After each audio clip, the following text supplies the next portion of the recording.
Hello दोस्तों, आप कैसे हैं? मैं उम्मीद करता हूं आप अच्छा होंगे और लगातार आप मेरे वीडियो देख भी रहे होंगे। ठीक है, देखिए मित्र, हम न्यायपालिका पढ़ रहे थे और न्यायपालिका में हमने सर्वोच्च न्यायालय के बारे में डिटेल से चर्चा किया था। अगर आप पिछला वीडियो सर्वोच्च न्यायपालिका को अच्छे तरीके से देख लिए होंगे तो एक भी प्रश्न वहाँ से गलत होने की संभावना नहीं होगी। क्लियर? आज हम जो चर्चा करेंगे वो चर्चा करेंगे उच्च न्यायालय से संबंधित। जी हाँ, हाई कोर्ट से संबंधित।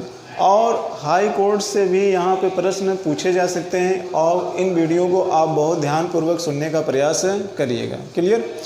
पहले हम अनुच्छेद को पढ़ते हैं और अनुच्छेद को पढ़ने के बाद फिर हम इसका एक्सप्लेनेशन करते हैं। देखिए, अनुच्छेद से प्रश्न तो आते नहीं हैं, ठीक है। हाई कोर्ट से अनुच्छेद से प्रश्न बहुत कम ही पूछे गए हैं और पूछने की संभावना भी कम है। लेकिन हाँ, जो अनुच्छेद में जो बातें कही गई हैं उसका मतलब आपको लिए समझना आवश्यक है, और जो मतलब समझाने के लिए आवश्यक है वहीं से उठा के प्रश्न आपके एग्जाम में पूछा जाता है। वो कैसे पूछा जाता है, इस पर आइए हम चर्चा करते हैं और इस वीडियो को आप ध्यानपूर्वक देखने का प्रयास करिएगा। ठीक है, तो देखते हैं। देखिए मित्र, यहाँ पर है उच्च न्यायालय से संबंधित जो अनुच्छेद हैं, उस अनुच्छेदों को हम देख लेते हैं पहले, फिर उसके बाद हम इनका मतलब समझेंगे। नहीं तो हम साथ में ही समझते चलते हैं। देखिए, यहाँ पे लिखा है अनुच्छेद नंबर 214, राज्यों के लिए उच्च न्यायालय की क्या होनी चाहिए? राज्यों के लिए उच्च न्यायालय की व्यवस्था होनी चाहिए। सीधी सी बात है कि राज्यों के लिए उच्च न्यायालय की क्या होनी चाहिए? व्यवस्था होनी चाहिए। तो इसका क्या मतलब? इसका मतलब कि जिस तरीके से भारत में एक सर्वोच्च न्यायपालिका है जिसका निर्णय संपूर्ण भारतवर्ष में लागू होता है, ठीक उसी राज्य के लिए एक अपना उच्च न्यायालय होना चाहिए जिसका पूरा नियंत्रण उस राज्य पर होना चाहिए, पर्सनली उस राज्य पर होना चाहिए। देखिए, हाई कोर्ट में एक चीज़ हमेशा ध्यान रखिएगा कि जो उच्च न्यायालय है, उच्च न्यायालय जो है, तो उच्च न्यायालय में ये कभी नहीं बताया गया है कि इनकी संख्या कितनी होगी। इनकी संख्या यानी कि एक हाई कोर्ट में कितनी संख्या होगी ये निश्चित नहीं किया गया है, ठीक है। और हाई कोर्ट कितने होंगे ये भी निश्चित नहीं किया गया है कि लगभग कुल कितने हाई कोर्ट होंगे, ठीक है। तो वर्तमान में अगर आप देखेंगे हाई कोर्ट की संख्या कितनी है, तो 25 है, ठीक है। लेकिन ये घटती और बढ़ती रहेगी, हालांकि बढ़ते ही चले जाएंगे, जनसंख्या की पॉपुलेशन के हिसाब से कम नहीं होंगे। और जहाँ तक उच्च न्यायालय के न्यायाधीशों की संख्या के बारे में बात है, तो हमारे भारत में कई राज्य हैं और हर राज्य का अपना हाई कोर्ट है, अब उन हाई कोर्ट में न्यायाधीशों की संख्या कितनी होगी इसके बारे में संविधान में उपबंध नहीं है, जबकि सुप्रीम कोर्ट के मूल संविधान में न्यायाधीशों की संख्या कुल कितनी बताई गई है। तो आप ज़रा ध्यान से समझिएगा कि मूल संविधान में 7+1 वहाँ पे लिखा गया है, लेकिन यहाँ पे इस तरीके की कोई बातें नहीं लिखी गई हैं। इस पर आप थोड़ा सा ध्यान दीजिएगा, ठीक है। अब इसको हम डिस्कशन करते भी जाएंगे और इसको मिटाते भी चले जाएंगे। तो आपको मैंने यहाँ पे क्या बताया? आपको मैंने यहाँ पे बताया कि ना हाई कोर्ट की संख्या निश्चित बताई गई है और ना तो किसी भी हाई कोर्ट में न्यायाधीशों की संख्या निश्चित बताई गई है। हाँ, लेकिन इतना ज़रूर जान लीजिएगा कि जो हाई कोर्ट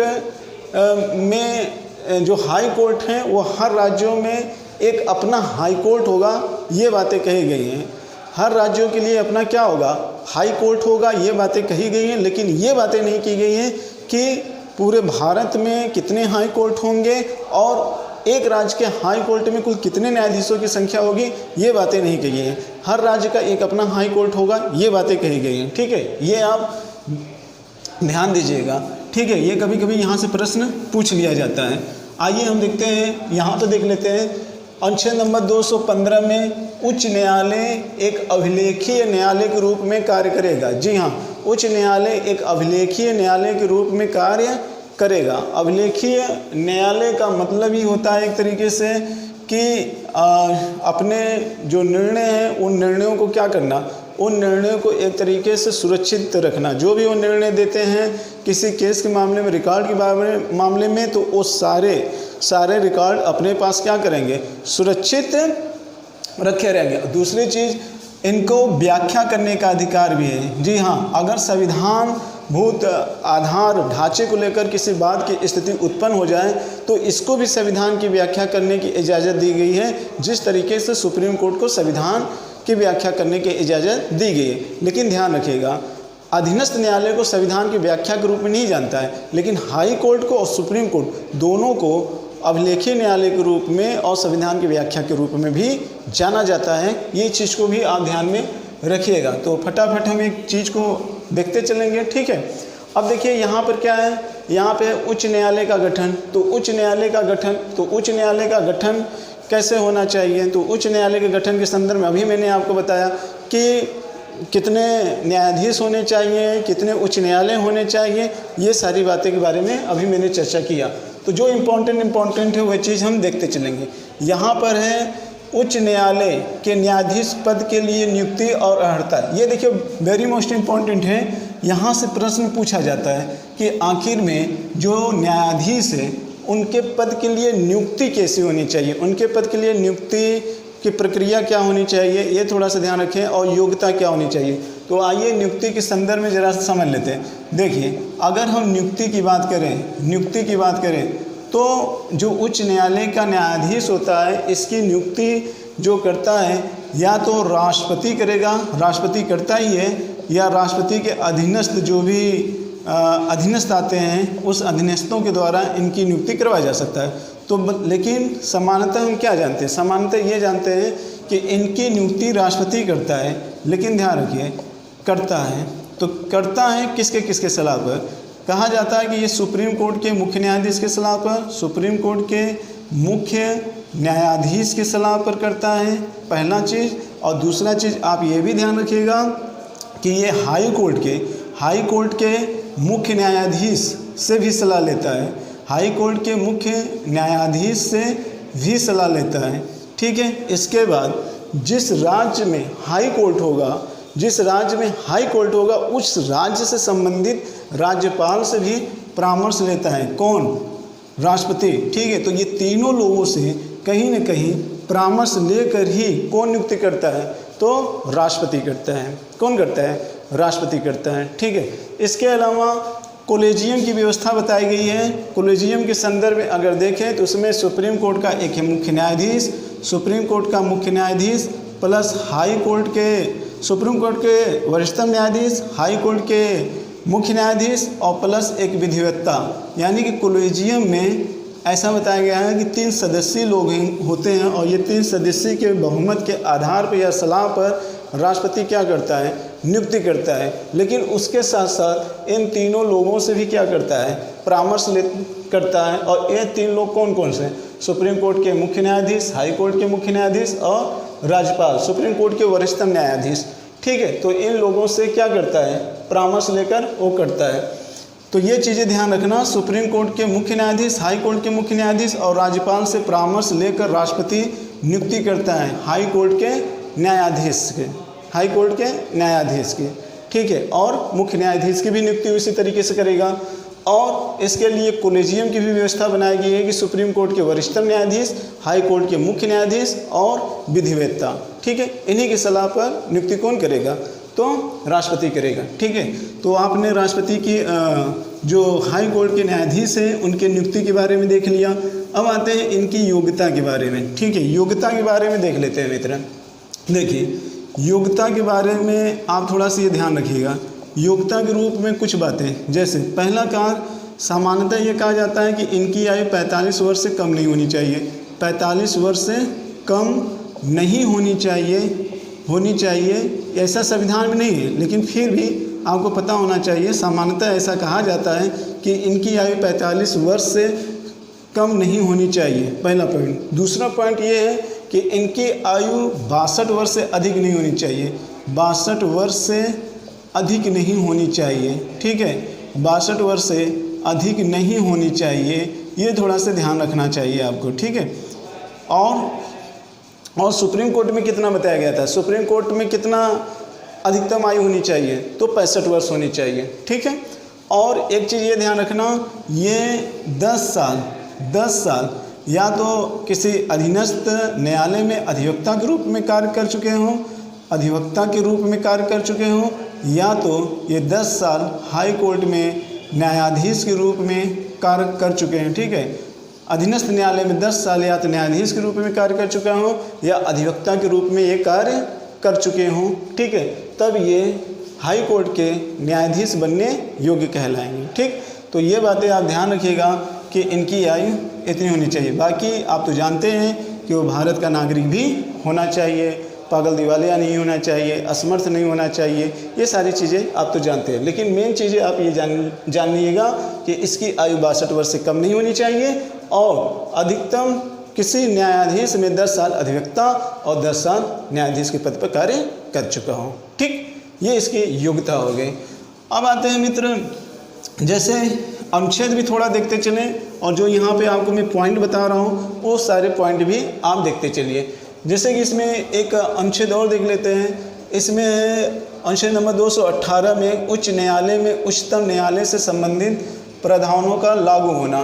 देखिए प्रावधान, जैसे कि आप जानते हैं कि हमारे के यहाँ सबसे बड़ी न्यायालय कौन है, तो सुप्रीम कोर्ट न्यायालय। तो सुप्रीम कोर्ट के कुछ ऐसे आदेश और निर्देश होते हैं जिसको आप परमा आदेश के रूप में जानते हैं। तो कुछ आदेश मानना क्या होता है, हाई कोर्ट को बाध्य होता है। जैसे आप जरा समझिए, सुप्रीम कोर्ट में मैंने बताया था कि एक अनुच्छेद नंबर 141 होता है। तो 141 में सुप्रीम कोर्ट के द्वारा वो सारे रिकॉर्ड रखे जाते हैं जो हाई कोर्ट में चल रहे हैं वादों को लेकर, उसके एग्जाम्पल के माध्यम से क्या दिया जाता है, निर्णय सुनाई दिया जाता है।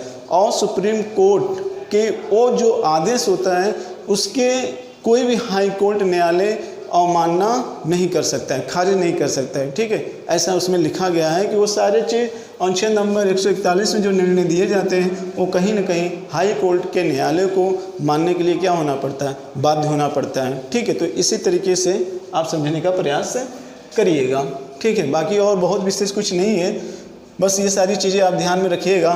कुछ चीज़ें मैंने आपको सुप्रीम कोर्ट में पढ़ाते समय भी बता दिया था। अब देखते हैं यहाँ पे उच्च न्यायालय के न्यायाधीशों की शपथ ग्रहण।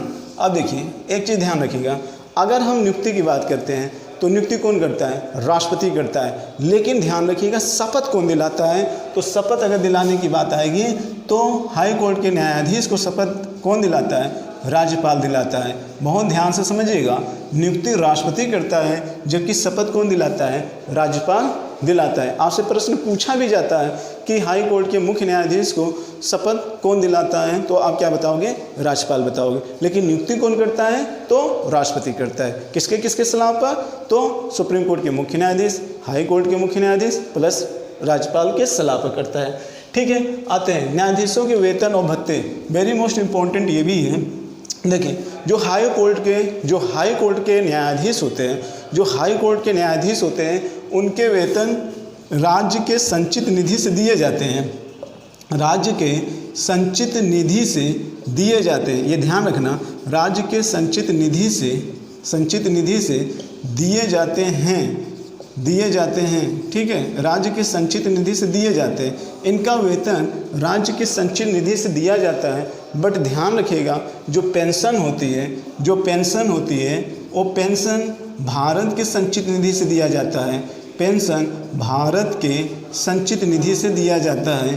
तो ये कभी कभी क्वेश्चन बहुत इम्पोर्टेंट बन जाता है कि आखिर में जो उच्च न्यायालय के न्यायाधीश होते हैं उनका पेंशन किस निधि से दिया जाता है, राज्य संचित निधि से दिया जाता है कि भारत के संचित निधि से दिया जाता है कि दोनों से दिया जाता है। तो आप क्या बताओगे, जो दिया जाता है पेंशन वो भारत के संचित निधि से दिया जाता है, लेकिन वेतन जो दिया जाता है वो राज्य के संचित निधि से दिया जाता है, ठीक है। तो आइए अब आगे देख लेते हैं, ठीक है। ये सारे क्वेश्चन आप पढ़िएगा जरूर। अब देखते हैं यहाँ पे एक लिखा है अनुच्छेद नंबर यहाँ 222 में लिखा है न्यायाधीशों का एक उच्च न्यायालय से दूसरे उच्च न्यायालय का हस्तांतरण होना, ठीक है। हस्तांतरण होना ये बातें कही गई है। तो मतलब वो एक न्यायालय से दूसरे न्यायालय का हस्तांतरण होगा, लेकिन ध्यान रखिए दूसरे उच्च न्यायालय, एक उच्च न्यायालय का दूसरे उच्च न्यायालय में जो हस्तांतरण किया जाता है वो कौन करता है। सबसे बड़ी बात है कि वो कौन करता है। तो आप ध्यान में रखिए ये अधिकार भारत के राष्ट्रपति को दिया गया है। किसको दिया गया है, राष्ट्रपति को दिया गया है। ठीक है, दिया गया है। लेकिन ये भी ध्यान रखिएगा सुप्रीम कोर्ट का नहीं होता है, सुप्रीम कोर्ट का हस्तांतरण नहीं होता है। अगर होता भी है जैसे सुप्रीम कोर्ट का, तो हस्तांतरण नहीं किया जा सकता है। विशेष परिस्थिति में आप देखे होंगे एक अनुच्छेद है 130 में सुप्रीम कोर्ट की न्यायालय की स्थापना की बात की गई है, न कि हस्तांतरण की बात की गई है। वो भी इसमें निर्णय कौन लेता है, इसमें निर्णय जो सुप्रीम कोर्ट के मुख्य न्यायाधीश हैं वो निर्णय लेते हैं, वहाँ पर राष्ट्रपति निर्णय नहीं लेता है। लेकिन इस मामले में एक उच्च न्यायालय से दूसरे उच्च न्यायालय का हस्तांतरण के संदर्भ में ये जो होता है वो राष्ट्रपति के कहने पर होता है, न कि हाई कोर्ट के मुख्य न्यायाधीश और सुप्रीम कोर्ट के मुख्य न्यायाधीश। हाँ, एक चीज़ ये है कि जब उच्च न्यायालय का हस्तांतरण किया जाता है तो यहाँ पर राष्ट्रपति सुप्रीम कोर्ट के मुख्य न्यायाधीश और हाई कोर्ट के मुख्य न्यायाधीश से भी सलाह लेता है। तो ये थोड़ा सा आप ध्यान में रखिएगा, यहाँ पर ये चीज़ें होती है लेकिन सुप्रीम कोर्ट में ये नहीं किया जा सकता है। क्यों? क्योंकि वहाँ पर एक ही क्या है, वहाँ पर एक ही न्यायालय है, वह है सुप्रीम कोर्ट। ठीक है, तो ये आप थोड़ा से ध्यान में रखिएगा। आइए देख लेते हैं कार्यवाहक मुख्य न्यायाधीश की नियुक्ति। तो देखिए कार्यवाहक मुख्य न्यायाधीश की नियुक्ति, कार्यवाहक मुख्य न्यायाधीश की नियुक्ति, तो सुप्रीम कोर्ट में भी कार्यवाहक मुख्य न्यायाधीश की नियुक्ति होती है और यहाँ पे भी मुख्य न्यायाधीश की नियुक्ति होती है। अगर हाई कोर्ट के मुख्य न्यायाधीश अपने पद पे न हो तो ऐसे समय पर जो कार्यवाहक मुख्य न्यायाधीश की नियुक्ति होती है वो कौन करता है? तो ध्यान रखिएगा, राष्ट्रपति करता है। राष्ट्रपति वहाँ पर सुप्रीम कोर्ट में भी करेगा और यहाँ हाई कोर्ट में भी करेगा। ठीक है, ये थोड़ा सा ध्यान रखिएगा। ठीक, इसके बाद अतिरिक्त एवं कार्यवाहक न्यायाधीशों की नियुक्ति, तो आप जानते हैं यहाँ पर एक चीज़ ध्यान रखिएगा, एक अपर न्यायाधीश की नियुक्ति होती है, अपर न्यायाधीश की नियुक्ति होती है। जबकि सुप्रीम कोर्ट में किस प्रकार के न्यायाधीश की नियुक्ति होती है? तो वहाँ पर अपर की जगह पे वहाँ पर एक शब्द दिया गया था तदर्थ। तो तदर्थ न्यायाधीश हाई कोर्ट में नियुक्ति नहीं की जाती है, वहाँ पर यहाँ पर अपर न्यायाधीश और सुप्रीम कोर्ट में तदर्थ न्यायाधीश की नियुक्ति की जाती है। तो ये थोड़ी सी बेसिक अंतर है, इस चीज़ को ध्यान में रखिएगा। ठीक है, आइए आगे देख लेते हैं। और इसका संबंध किससे है? कार्यों के बढ़ने के स्तर से है और कोरम पूर्ति करने से संबंधित है अपर न्यायाधीश और तदर्थ न्यायाधीश। ठीक, अब देखिए उच्च न्यायालयों में सेवानिवृत्त न्यायाधीशों की नियुक्ति।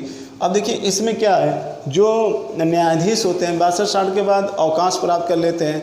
तो जब ये अवकाश प्राप्त कर लेते हैं तो ऐसे सेवानिवृत्त जो न्यायाधीश होते हैं, जब कभी भी हाई कोर्ट में कार्यों का स्तर बढ़ जाता है तो ऐसे स्थिति में सेवानिवृत्त न्यायाधीश जो अवकाश प्राप्त कर लेते हैं उनका क्या लिया जाता है, उनको न्यायाधीश के रूप में यहाँ पे नियुक्त किया जाता है। ठीक है, और कार्य जैसे ही पूरा हो जाता है तो उनको फिर क्या कर दिया जाता है, हटा दिया जाता है। ठीक है, लेकिन सेवानिवृत्त न्यायाधीशों की भी नियुक्ति यहाँ पर की जा सकती है। लेकिन एक चीज़ आप थोड़ा सा ध्यान दीजिएगा कि जो सेवानिवृत्त न्यायाधीश होते हैं ये जिस हाई कोर्ट से रिटायर होंगे उसमें वो कार्य नहीं करेंगे। हाँ, वो दूसरे न्यायालय में जाकर कार्य कर सकते हैं। और दूसरी चीज़, ये अधीनस्थ न्यायालयों में भी कार्य नहीं कर सकते हैं, अधीनस्थ न्यायालय में भी कार्य नहीं कर सकते हैं और हाई कोर्ट में उस न्यायालय में कार्य करेंगे जहाँ ये कार्य नहीं किए हुए थे, यानी कि न्यायाधीश के पद पर नहीं रहे थे। ठीक है, तो ये सेवानिवृत्त न्यायाधीशों के बारे में भी आप समझने का प्रयास करिएगा। ठीक है, बात समझ में आ गई होगी। सेवानिवृत्त न्यायाधीश जो यानी कि अवकाश प्राप्त कर लिए हों, जिनका कार्यकाल पूर्ण हो चुका हो, ये अधीनस्थ न्यायालय में कार्य नहीं कर सकते हैं और उस उच्च न्यायालय में भी कार्य नहीं कर सकते हैं जिसमें ये न्यायाधीश के पद पर रहकर कार्य कर चुके होंगे। ठीक, अब देखते हैं। ठीक, इसी तरीके से यहाँ पर कुछ अनुच्छेद है, जैसे 226, इसमें क्या है, अनुच्छेद नंबर 226 रिट याचिका है। रिट याचिका यानी कि फंडामेंटल राइट। ठीक है, वहीं सुप्रीम कोर्ट में अनुच्छेद नंबर 32 के तहत फंडामेंटल राइट प्रदान किया गया है, यानी कि मूल अधिकार को अधिकार की मांग करने के लिए अनुच्छेद नंबर 32 का प्रयोग किया जाता है। यहाँ पे 226, दोनों में अंतर है। देखिए, जब आप 226 के तहत रिट याचिका दाखिल करते हैं तो इसका मतलब कि उसी राज्य से संबंधित व्यक्ति रिट याचिका दाखिल कर सकता है अनुच्छेद नंबर 226 का सहारा लेकर, जो उस राज्य के सीमा क्षेत्र के अंतर्गत आता है। ठीक है, अब ये कहिए कि हम अनुच्छेद नंबर 226 का सहारा लेते हुए यूपी के रहने वाले हैं और 226 का सहारा लेते हुए हम बम्बई के हाई कोर्ट में चले जाएं तो ऐसा असंभव है। हम यहाँ पर भारत का कोई नागरिक अनुच्छेद नंबर 32 का सहारा लेकर किसी भी जगह रहकर वो सुप्रीम कोर्ट में जा सकता है, लेकिन जब भी 226 का उपयोग किया जाएगा तो वह अपने ही प्रांत, अपनी ही सीमा के क्षेत्र के अंतर्गत 226 का उपयोग करेगा। ठीक है, इतनी बात जान ली। ठीक है, और 226 में फंडामेंटल राइट के अलावा इसमें इसके कुछ विधिक अधिकार दिए गए हैं और वो विधिक अधिकार का भी प्रयोग 226 में अपने हाई कोर्ट में किया जा सकता है। कुल मिलाजुला कर यदि हम कहें तो अनुच्छेद नंबर 226 में फंडामेंटल राइट के साथ साथ विधिक अधिकार भी प्रदान किया गया है। लेकिन ध्यान देने की बात यह है कि अनुच्छेद नंबर 226 से फंडामेंटल राइट की संबंधित रिट याचिका दाखिल करने वाला व्यक्ति उसी राज्य से संबंधित होना चाहिए, न कि किसी दूसरे राज्य से संबंधित होना चाहिए। क्लियर। अब देखते हैं रिट याचिका हो गया। यहाँ पर एक अनुच्छेद नंबर इम्पोर्टेंट ये है कि उच्च न्यायालय सभी न्यायालयों के अधीक्षण की शक्ति होगा। अधीक्षण देखिए, जो हाई कोर्ट होता है तो हर राज्य में एक हाई कोर्ट होता है और हर राज्य में अपने अपने जिला कोर्ट भी कई होते हैं। तो उन जिला कोर्टों पर पूरी तरीके से निगरानी, उनकी देख रेख, एक तरीके से उनका सर्वे करना, ऑब्जर्वेशन करना, ये कार्य किसका होता है? ये कार्य हाई कोर्ट का होता है। लेकिन सुप्रीम कोर्ट का ये कार्य नहीं होता है कि संपूर्ण जो हाई कोर्ट है, यानी कि जो सुप्रीम कोर्ट के अधीनस्थ न्यायालय हैं, उनका सर्वे करना, उनको अधीक्षण प्रदान किया जाना, अपने अधीक्षण में कार्य करवाना, ऐसी कुछ भी बात नहीं। ये सिर्फ हाई कोर्ट है कि वो अपने अधीनस्थ न्यायालयों का अधीक्षण कर सकता है। ठीक है, ऑब्जर्व कर सकता है, उनके सर्वे कर सकता है, उनको त्रुटियों को देख सकता है, ये तमाम प्रकार की चीज़ें। लेकिन सुप्रीम कोर्ट के ऐसा कुछ भी अधिकार नहीं मिला है। ये अनुच्छेद नंबर 227 के तहत सिर्फ किसको मिला है? हाई कोर्ट को मिला है। तो देख रहे हैं कि आप कि बहुत सारी ऐसी विशेषताएं हैं जो सुप्रीम कोर्ट को जो पावर दी गई है वो हाई कोर्ट को पावर नहीं दी गई है, और जो हाई कोर्ट को पावर दी गई है वो सुप्रीम कोर्ट को पावर नहीं दी गई है।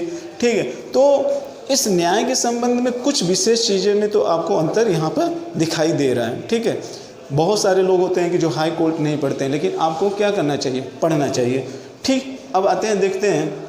जैसे यहाँ पर है एक अनुच्छेद, आपको मैं और बता दे रहा हूँ। यहाँ पर एक अनुच्छेद नंबर 231 है। ये देखिए बहुत इंपॉर्टेंट अनुच्छेद है। इसमें क्या कहा गया? इसमें कहा गया है 2 या 2 से अधिक राज्यों के लिए एक उच्च न्यायालय की स्थापना किया जाना।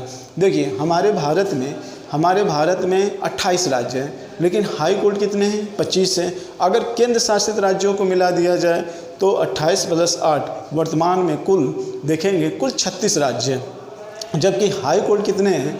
25 हैं। आप देखिए कुछ ऐसे हमारे के यहाँ हाई कोर्ट हैं जो 1 से अधिक राज्यों के लिए कार्य करते हैं। जैसे सपोज करिए, आपने नाम सुना होगा बम्बई हाई कोर्ट, आपने बम्बई के हाई कोर्ट का नाम सुना होगा, आपने कर्नाटक का नाम सुना होगा, कर्नाटक हाई कोर्ट का नाम सुना होगा। इसके अलावा आपने केरल के हाई कोर्ट का नाम सुना होगा, केरल। इसके बाद आपने चेन्नई हाई कोर्ट का नाम सुना होगा। फिर आप बंगाल में हाई कोर्ट का नाम सुना होगा। इसके अलावा गुवाहाटी हाई कोर्ट का नाम सुना होगा। ठीक है, इसके अलावा अगर आप देखेंगे पंजाब यानी कि हरियाणा हाई कोर्ट का आपने नाम सुना होगा। तो देखिए कुछ ऐसे हाई कोर्ट हैं जो 2 या 2 से अधिक राज्यों के लिए संयुक्त रूप से काम करते हैं। ठीक है, जैसे बम्बई की बात कर लें तो बम्बई एक खुद है। बम्बई के अलावा अगर देखेंगे तो इसमें दमन और दीव को क्या कर लिया गया है? शामिल कर दिया गया है। वहीं पर कर्नाटक देखें तो कर्नाटक खुद है। फिर गोवा है, गोवा का अपना कोई हाई कोर्ट नहीं है। ठीक है, इसके अलावा केरल देखेंगे तो केरल खुद है, लेकिन केरल के साथ लक्षद्वीप। ठीक है, लक्षद्वीप संबंधी नागरिकों में अगर न्याय संबंधी लेना है तो वो केरल के अंतर्गत जाते हैं। इसी तरीके से चेन्नई यानी कि तमिलनाडु में अगर बात करते हैं तो यहाँ पे एक नाम है पौंडीचेरी।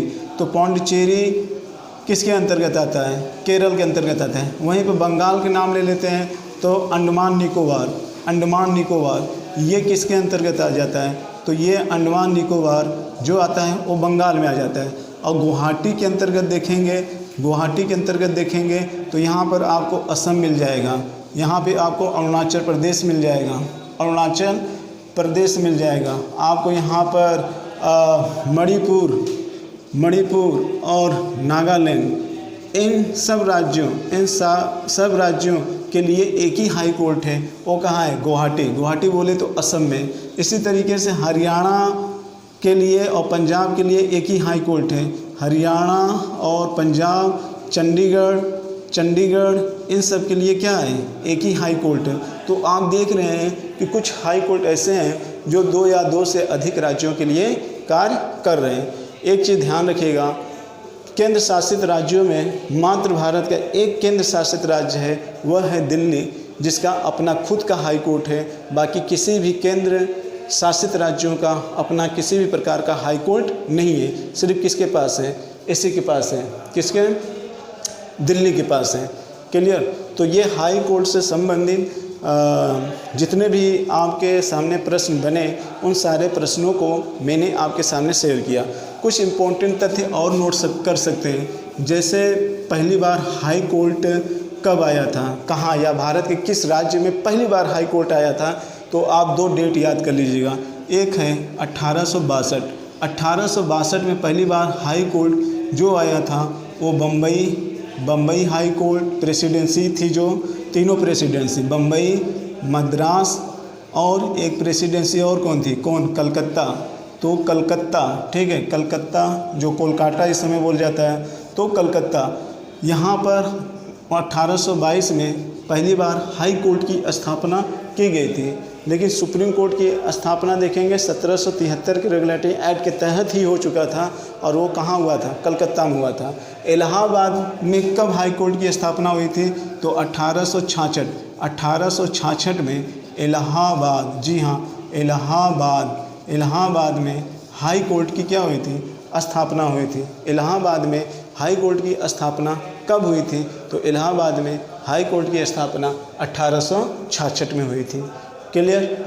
तो इस तरीके से आपसे हाई कोर्ट में जितने प्रश्न बनते हैं, उन सारे प्रश्नों को मैंने क्या किया? यहाँ पर शेयर किया। एक इम्पॉर्टेंट और चीज़ है, जैसे आप ये जान लीजिए कि हाई कोर्ट के न्यायाधीश को कैसे हटाया जाता है। तो एक चीज़ जान लीजिए कि हाई कोर्ट को उसी विधि से हटाया जाता है जिस विधि से नियंत्रक महालेखा परीक्षक को और सुप्रीम कोर्ट के न्यायाधीश को हटाया जाता है, उसी तरीके से यहाँ पर हाई कोर्ट के न्यायाधीश को हटाया जाता है। कहने का मतलब सिद्ध कदाचार और असमर्थता के आधार पर यहाँ भी इनको हटाया जा सकता है। क्लियर? अब आपको कमेंट करके ये बताना होगा कि आखिर में हाई कोर्ट में वो कौन कौन से न्यायाधीश थे जिनके खिलाफ महाभियोग लाया गया था। ठीक, ये आप बताने का प्रयास करिएगा। लेकिन एक चीज़ और मैं बता देना चाहता हूँ, जो मैंने सुप्रीम कोर्ट में पढ़ाते समय बताया था कि भारत में न्यायाधीश का कोई ऐसा पद नहीं है जिसके माध्यम से किसी भी हाई कोर्ट या सुप्रीम कोर्ट के न्यायाधीश को हटाया गया है। क्लियर? इतनी बात आप समझते रहिएगा। और हाई कोर्ट से संबंधित जो अनुच्छेद है, अनुच्छेद की बात करें तो 214 से लेकर 232 ये इसमें टोटल अनुच्छेद हैं हाई कोर्ट, जो सामने यहाँ पर आपके सामने सारे अनुच्छेद लिखे गए। लेकिन ध्यान रखिएगा, ये सारे अनुच्छेद में से कुछ ही अनुच्छेद हैं जो आपको पढ़ने पड़ते हैं। ठीक है, जैसे 214 आप पढ़ सकते हैं, 217 पढ़ सकते हैं। इसके अलावा आप आगे चलकर कुछ और अनुच्छेद हैं, 227 है। ऐसे अनुच्छेद, कुछ अनुच्छेद हैं जो आप पढ़ सकते हैं। लेकिन जो मैंने इन अनुच्छेदों का एक तरीके से एक्सप्लेनेशन किया, वो एक्सप्लेनेशन आपके लिए बहुत मायने रखता है। जैसे हमारे मूल संविधान में हाई कोर्टों की संख्या को लेकर या हाई कोर्टों में न्यायाधीशों की संख्या को लेकर ये निर्धारित नहीं किया गया है, ये आप जानते रहिएगा, पहला चीज़। दूसरा चीज़, हाई कोर्ट के न्यायाधीश को अधीनस्थ न्यायालयों को अधीक्षण करने का अधिकार है, जबकि सुप्रीम कोर्ट के न्यायाधीश को अधीक्षण करने का अधिकार नहीं है। अगला पॉइंट, जो उच्च न्यायालयों का हस्तांतरण है, वह एक उच्च न्यायालय से दूसरे उच्च न्यायालय तक हस्तांतरण करने का अधिकार राष्ट्रपति को है। लेकिन इसके लिए भी उस जिस न्यायालय को दूसरे न्यायालय में हस्तांतरण किया जाता है, वहाँ के न्यायालय से संपर्क करना पड़ेगा, और इसके लिए एक कमेटी होगी जिसमें 4 वरिष्ठतम न्यायाधीश भी शामिल होंगे। लेकिन सुप्रीम कोर्ट का हस्तांतरण आप नहीं कर सकते हो। ठीक है, हाँ, न्यायाधीश जा सकते हैं उस रूप में, लेकिन हस्तांतरण नहीं किया जा सकता है। जैसे कि यहाँ पे कहा गया है कि एक राज्य के लिए 2 या 2 से अधिक हाई कोर्ट हो सकते हैं। हाँ, एक चीज़ ये है, सुप्रीम कोर्ट के मुख्य न्यायाधीश या अन्य न्यायाधीश का हस्तांतरण किसी हाई कोर्ट के न्यायालय में हस्तांतरण आप नहीं कर सकते हो, जबकि हाई कोर्ट के किसी न्यायाधीश का हस्तांतरण आप दूसरे हाई कोर्ट के न्यायालय में न्यायाधीशों का हस्तांतरण कर सकते हो। ऐसे स्थिति में न्यायाधीश के वो सारी सुविधाएं मिलेगी जो उसको मिलनी चाहिए, उसके वेतन और भत्ते में कोई कटौती नहीं होती है। एक इम्पॉर्टेंट पॉइंट और है, मैंने कहा कि जो उच्च न्यायालय के न्यायाधीश का वेतन होता है ये भारत के संचित निधि से दिया जाता है, जबकि इसका पेंशन कौन निर्धारित करता है, तो इसका पेंशन निर्धारित भारत के संचित निधि और वेतन जो होता है वो राज्य के संचित निधि से दिया जाता है। ये आप कभी मत भूलिएगा, इस पर प्रश्न कई बार बना हुआ है। दूसरी चीज़, मुख्य न्यायाधीश या अन्य न्यायाधीश को शपथ कौन दिलाता है, तो ध्यान रखिएगा शपथ जो दिलाने का कार्य करता है वो राज्यपाल दिलाता है, जबकि नियुक्ति अगर कौन करता है, तो नियुक्ति अगर करने की जहाँ तक बात आती है तो नियुक्ति राष्ट्रपति करता है। ठीक है, शपथ राज्यपाल या दिला सकता है या राज्यपाल के अधीनस्थ जो आते हैं हाई कोर्ट के वरिष्ठ न्यायाधीश वो दिला सकते हैं। ठीक है, लेकिन राष्ट्रपति किससे परामर्श ले सकता है, तो सुप्रीम कोर्ट के मुख्य न्यायाधीश, हाई कोर्ट के मुख्य न्यायाधीश और राज्यपाल, तीनों से परामर्श लेकर नियुक्ति करता है। तो नियुक्ति और शपथ इन दोनों में डिफरेंट करिएगा, तो हस्तांतरण के भी संदर्भ में आप डिफरेंट कर लीजिएगा। उसके बाद अनुच्छेद नंबर 226 और अनुच्छेद नंबर 232 इन दोनों में भी मैंने आपको अंतर करके बताया है। ठीक है, तो और योग्यता के बारे में मैंने आपको बता दिया कि इनका जो कार्यकाल होता है वो 62 वर्ष होता है, ये आप ध्यान में रखिएगा। इनके वेतन के बारे में बात करें तो अन्य न्यायाधीश के 2,25,000 और जो मुख्य न्यायाधीश होता है उसका 2,50,000 वेतन होता है। क्लियर, तो वेतन तो मान लीजिए करेंट का विषय है, ये तो बदलते रहते हैं, तो कुछ चीज़ें करेंट में होती हैं जो बदलते रहते हैं, लेकिन जानना आपके लिए तो आवश्यक ही होता है। लेकिन ट्रेडिशनल चीज़ आपको हमेशा याद होनी चाहिए, जो परंपरागत रूप से अनुच्छेद में बताई गई हैं उनका मतलब आपको समझना चाहिए। ठीक है, तो इस तरीके से जहाँ तक हम समझते हैं कि हाई कोर्ट से संबंधित जो प्रश्न बनने चाहिए वो प्रश्न आपसे शेयर किया गया। एक बार हो सके आप इसको बुक से भी पढ़िएगा और कोशिश करिएगा, अगर आपको बातें समझ में ना आई हों तो एक बार वीडियो फिर रिकॉल करके देखेंगे तो हर चीज़ आपको समझ में आ जाएगी। ठीक है, क्योंकि आप लोग ये हाई कोर्ट वाला जो चैप्टर है ये आप लोग पढ़ते भी नहीं हैं, तो जाहिर सी बात है थोड़ा सा आपको समझने में दिक्कत हो रही होगी। देखिए, अधीनस्थ न्यायालय पर कोई टॉपिक वीडियो तो कभी मैं इस पर अधीनस्थ न्यायालय पर डिटेल से वीडियो बनाऊंगा, लेकिन एक चीज़ मैं अधीनस्थ न्यायालय पर यहीं पे बता दे रहता हूँ कि अधीनस्थ न्यायालय जो है वो अनुच्छेद नंबर 233 से लेकर 237 पे प्रावधान किया गया है। इस पर मैं कभी बड़ा वीडियो बनाऊंगा, लेकिन यहाँ से जो एक इम्पॉर्टेंट प्रश्न बनता है वो प्रश्न मैं आपसे शेयर कर देना चाहता हूँ। वो यह है कि जो अधीनस्थ न्यायालय के न्यायाधीशों की नियुक्ति है, जी हाँ, अधीनस्थ न्यायालय के न्यायाधीशों की जो नियुक्ति होती है वह राज्यपाल हाई कोर्ट के मुख्य न्यायाधीश के परामर्श से करता है। लेकिन ध्यान रखिए, 2 जगह नियुक्ति कौन करता है, राज्यपाल तो करता है, ठीक है, राज्यपाल तो करता है, लेकिन 2 हाई कोर्ट के मुख्य न्यायाधीश के परामर्श पे करता है, और जो उस राज्य का आयोग होता है, जो उस राज्य का आयोग होता है उस आयोग से परामर्श करता है। तो ये एक बहुत बड़ी चीज़ है कि अधीनस्थ न्यायालय के न्यायाधीश के नियुक्ति के संदर्भ में न केवल हाई कोर्ट के मुख्य न्यायाधीश के परामर्श करता है, बल्कि उस राज्य से संबंधित, जैसे उत्तर प्रदेश है तो उत्तर प्रदेश लोक सेवा आयोग से परामर्श करके कौन करेगा, तो कौन करेगा, राज्यपाल करेगा। ये चीज़ें ध्यान में रखिएगा।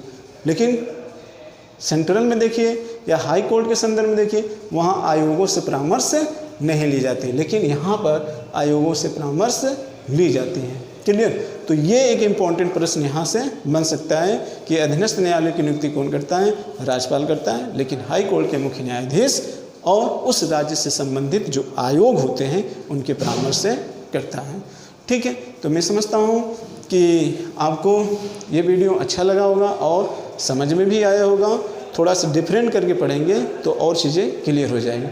तो मित्रों, इसी के साथ मुझे इजाज़त दीजिए। नेक्स्ट टाइम एक नए वीडियो के साथ हम फिर आपके सामने उपस्थित होंगे। इसी के साथ जय भारत, जय हिंद।